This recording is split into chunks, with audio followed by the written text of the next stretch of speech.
पहले ही एक ऐसी व्यवस्था कर दी। द्रौपदी जब अपने पिता द्रौपद के घर पर कंवारी थी, वो उसके पिताजी ने गंगा के किनारे एक बहुत सुंदर लड़कियों के नहाने के लिए एक घाट बना रखा था और द्रौपदी जी अपनी हजारों सहेलियों को साथ लेकर के प्रतिदिन स्नान करने के लिए उस घाट पर जाया करती थी। वहां बैठकर कुछ देर भगवान की चिंतन भी करती थी। परमेश्वर को पता था कि द्रौपदी के साथ क्या होने जा रहा है, इसके इतिहास में, इसकी जो न जन्म पत्री में, इसके प्रारब्ध में क्या होगा। कहते 100 छल छिद्र मैं करूं अपने जन के काज, रणक सिपू जो मार दो मैं नरसिंह धरनो साज। प्रभु ने एक अंधे महात्मा का रूप बनाया, लीला की एक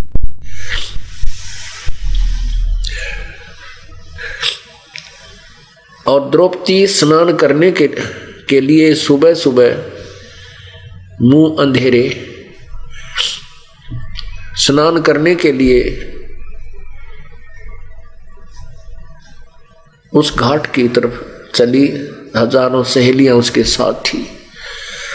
उधर से वो महात्मा, अब हम आपको, क्योंकि जो कथा है वो कथा के पात्र के अकॉर्डिंग ही सुनाने से उसका आनंद आता है।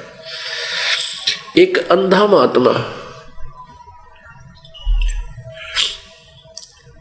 स्नान करने के लिए घूमता फिरता, रात्रि में गर्मियों के दिन थे, वहां रुक गया। उसको नहीं पता था या कोई घाट भी है। इतना अवश्य था कि कलकल की आवाज आ रही है, यहाँ ठंडी ठंडी आवाज चल रही है, तो इस तरफ दरिया है। इतना आइडिया अंधे को हो जाता है। वो सुबह उठा, उसने स्नान करना चाहा। उस महापुरुष के पास केवल एक लंगोट था पर और कोई कपड़ा उसके पास दूसरा नहीं था। स्नान करने के लिए वो दरिया में प्रवेश कर गया, मल मल कर स्नान कर रहा था। अब क्या हुआ कि कुछ ऐसे हाथ मारते मारते वो उसका जो पर्दे पे उसने कपड़ा बांध रखा था, लंगोट, वो उसका नाड़ा टूट गया और वो निकल के शरीर वो बह गया दरिया में और महात्मा निवस्त्र हो गया। अब तो उसने सोचा भी तो उधर से क्या हुआ कि लड़कियों के आने की आवाज उसके कानों में पड़ गई। लड़कियां आ रही थी, क्यों 1000 लड़कियां आपस में बोल रही हैं, कुछ चर्चा कर रही हैं और रात्रि कुछ सुबह सुबह की आवाज दूर तक जाती है। अब महात्मा जी ने सोचा भैया तो बात बिगड़ गई।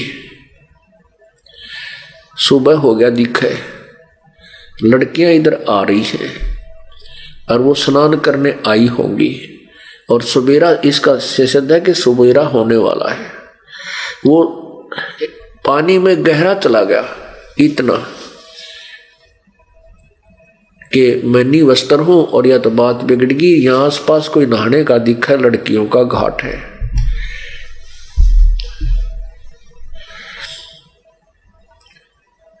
जब लड़कियां वहां पहुंची, द्रौपदी वहां पहुंची तो देखा कि एक साधु स्नान कर रहा है। पुण्यात्माओं, जो भक्त आत्मा होती है, वो भक्त और संत को देखकर बहुत ही आकर्षित होती है और चाहते हैं कि हम इनसे कुछ परमात्मा के विषय में जानकारी प्राप्त करें, कुछ चर्चा करें।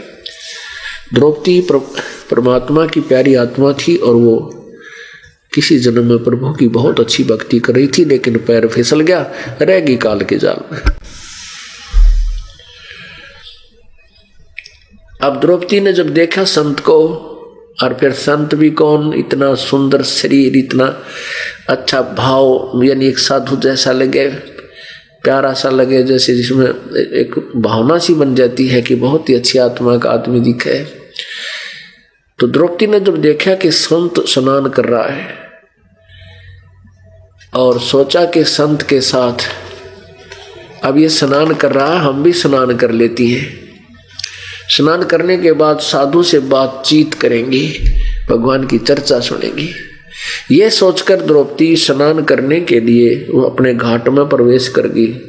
घाट बना रखा था, ऐसे आगे द्वारें खींच के नीचे से पानी आने का रास्ता बना करके, और वहां पैड़ियां ला रखी थी, आड़ कर रखी, ओट सीख रखी थी ऐसे द्वारों से। अब द्रौपदी नाली स्नान कर लिया। स्नान करके फिर उसने कपड़े पहन लिए। कपड़े पहनकर देखा, साड़ी बांध ली। जब उसने देखा महात्मा चला तो नहीं गया।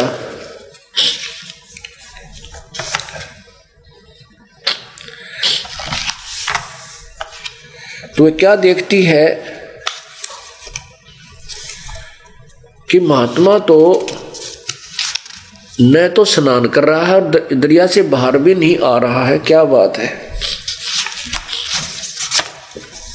तब उसने बहुत ध्यान पूर्वक देखा, तो क्या देखा कि वो स्नान नहीं कर रहा है, कोई वस्तु गुम हो जाती है, उसको ढूंढ रहा हो।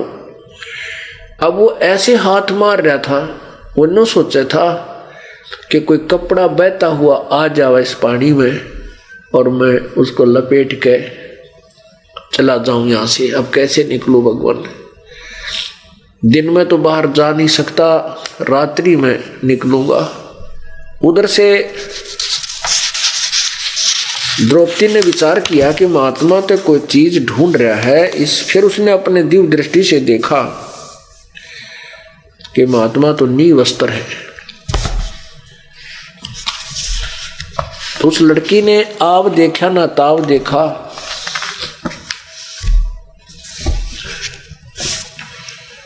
अपनी जो साड़ी पहन रखी थी, शरीर पर बांध रखी थी। अब राजा की लड़की कितनी सुंदर साड़ी पहन रही होगी, कितनी कॉस्टली होगी, आप अंदाजा ला सकते हैं।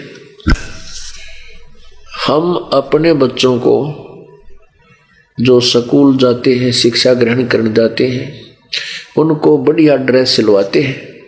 स्वयं चाहे हम अपने फटे पुराने कपड़े पहन के गुजारा करें, लेकिन अपने बच्चों को अच्छी व्यवस्था में रखते हैं। और वो राजा की लड़की उस इकलौती पुत्री के लिए ना जाने के उस प्यारी पुत्री के लिए राजा ने हर प्रकार की सुविधा, हर प्रकार के वस्त्र और सुंदर कीमती से कीमती बनवा रखे थे। वो इतनी कीमती साड़ी पहने हुई थी, उसने आव देखा ना ताव देखा। अपनी साड़ी मत और ऐसे एक बिलात का कपड़ा, अर्थात 8-9 इंच चौड़ा कपड़ा, एक पल्ला सा पकड़कर सरद ही कर पूरा पाड़ कर जल में बहा दिया। उसने सोचा था कि महात्मा का हाथ लग जाएगा और यो कपड़ा बांध के बाहर आ जाएगा, फिर हम इनसे बात करेंगे। अब वो कपड़ा मातु संत से काफी दूर से बहकर चला गया, संत को दिखाई दे ही नहीं रहा था। अब उसको ये भी पता लग गया कि संत तो नेत्रहीन है। उसने 7-8 कपड़े ऐसे टुकड़े पाड़े। अब देखो, दो टुकड़े कितने हो गए, 1.5 फुट, और फिर 3 फुट, 8 मत 5-6 फुट जो है,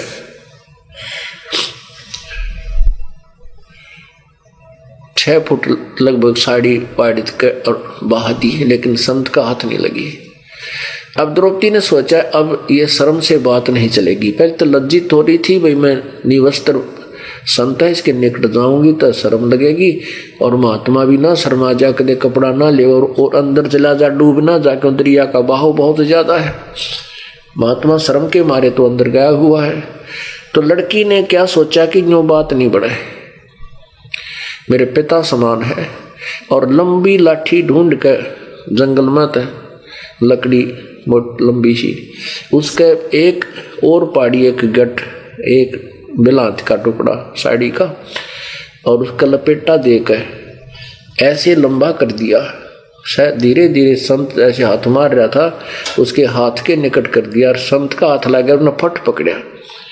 ये भगवान बड़ी दया करी आपने, 100 शुक्र मनाया।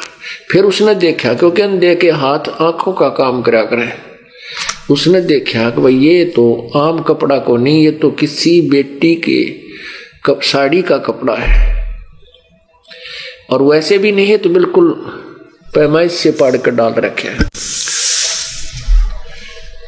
अब उसने वो लंगोट बनाया उसका, यानी थोड़ा सा टुकड़ा पाड़ कर तागड़ी की यहाँ बांधा, अपने जहाँ बेल्ट बांध दिया करें, फिर वो लंगोट लपेट कर अन्यों का, है बेटी भगवान करत आज तने मेरा पर्दा रखा है, आज तने मेरी इज्जत रखी है, भगवान तेरी इज्जत रखे और परमात्मा तने गणाए दे, असंख्य कपड़े दे बेटी तने। अब कहते हैं साधु बोला सहज स्वभाव, जो चाहे सो कर दे, सात वचन पलटे नहीं चे पलट जाओ ब्रह्मांड। अब उन्होंने कपड़ा बांध लिया, द्रौपदी चली गई कि बहुत देर हो चुकी है, घर वाले भी गुस्सा होंगे, चलते हैं। अब पुण्यात्मा इसको संत कहते हैं, ये पिछले जो संस्कार हैं वो डटे नहीं डटा करें। जैसे नानक जी को उनके पूज्य पिताजी ने कहा, बेटा कुछ तो व्यापार बिजनेस कर ले, क्योंकि मेहता खत्री परिवार में जन्म था और वो व्यापार किया करते थे, उनका अपना कोई धंधा कर ले भाई। उसने पैसे दिए तो उन सब पैसों को साधु संतों को खिलाया, उस पर डटे ना भूखे थे और एक दूसरे से बात कर रहे थे। वही आज तक 3 दिन हो गए भोजन नहीं खाया ढंग से, पेट भर के। तो नानक जी ने सुन लिया, कहने लगा बैठो महात्मा जी, आज वो खाना खिलाऊंगा। तो मिला कर सारा सामान समून भंडारा दे दिया, उनके कपड़े कुपड़े समा कर उनको तैयार कर दिया। ऐसे ही द्रौपदी देखो, कहते हैं बैराग नाम है त्याग का, ये 5-25 माही, जब लग संसार सर्प है तब लग त्यागी नाही। अब इन 5-25 यानी पांचों काम, क्रोध, मोह, लोभ, अहंकार, इन्हीं के अंदर आप वैराग करो। लोभ करे तो ये करे। अब देखो द्रौपदी के साथ उसकी नौकरानी भी थी, वो अपनी नौकरानियों को भी कह सकती थी कि बहन साड़ी का टुकड़ा पाड़ के दे दो, और घर जाके उसको 2 साड़ी दे सकती थी। उस नौकरानी को पता था कि मैं एक साड़ी यहाँ खराब करूंगी तो मेरे लिए 2 साड़ी देगी द्रौपदी, तो वो कह सकती थी उसको, लेकिन नहीं। इतना विवेक होता है भक्त में कि मैं मजदूरी करूंगा तो मुझे मिलेगी और दूसरा करेगा तो उसको मिलेगी। तो ये मजदूरी अपनी कमाई में दूसरे के हाथ क्यों लागने दे? बेईमान ना करे तो यूं करे, लोभ करे तो यूं करे। तो उसने वो मजदूरी उस बांदी दासी नौकरानियों के हाथ नहीं जाने दी, अपनी साड़ी पाड़ कर और संत के सामने फटाफट बहा दी, आगा पीछा नहीं देखा। तो कहते हैं नुक्ते ऊपर रिज जगारे, कोट करम जल जा तुम्हारे। ये इन बातों पर परमात्मा प्रसन्न होता है कि ये हृदय से आज इसने दान किया है, और दान सुपात्र को किया हुआ लाभ देता, कुपात्र को नहीं।